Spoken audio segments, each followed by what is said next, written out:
Album reviews for this week. We have the debut album from pop punk band Rarity.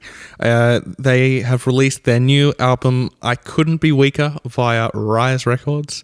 And I wasn't going to review any albums this week. There was nothing that really interested me. I thought about doing the Black Audio record, but I listened to a couple of songs and couldn't really get into it, so I kind of ditched that plan. But then I saw everybody raving about this new Rarity album from the stream that had come out, and so I thought I should definitely check it out because I'm not a huge fan of the new school pop punk, and I wish it would go back to how it was back when Fall Out Boy started and Blink, and even when All Time Low started and all that kind of stuff, and just have really poppy songs, but they've got that punk element, which has been completely taken out of pop punk these days, really making the punk part of that genre completely gone. So I was, after hearing, the positive word of mouth for this album, I was really excited to check it out, and I don't share people's opinion. I don't. They sound vocally and sonically like they're trying to be all these other bands, like The Story So Far and State Champs and all this kind of stuff. As well as that's incredibly formulaic.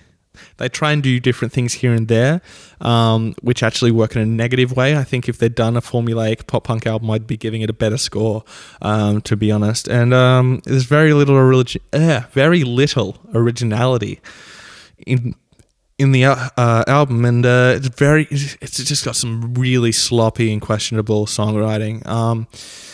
They do these weird time signature changes in the middle of their verses, which take all the flow out of the song, just sends the song to a complete halt, and I find that really jarring. It made me enjoy the songs less and less as they went on. The songs in the album that are just the classic 4/4 pop punk songs are definitely the best in this album. There are good songs on this album. You just have to get through the crap first, which is really unfortunate. As well as that, there's some weird production choices going on. There's a section in the first song where this clean guitar just suddenly comes in and is way, way too loud. You can't hear anything else underneath it, and the band is still playing. And it takes a couple of seconds for that guitar to fade out and you can start hearing the song again.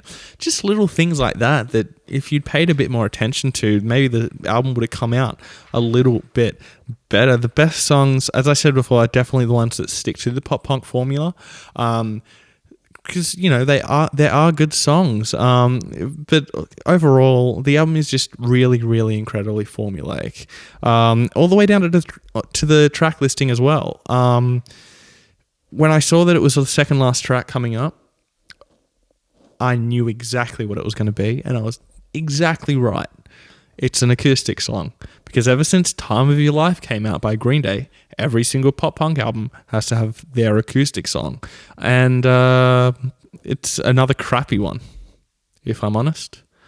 Nothing special about it, nothing moving about it. The lyrics are childish and stupid, and the melody is not catchy at all. And I don't know why they've tried to copy bands like The Story So Far and State Champs on this album, all the way down to the way they've mixed his voice and the guitar tone and the drum sound.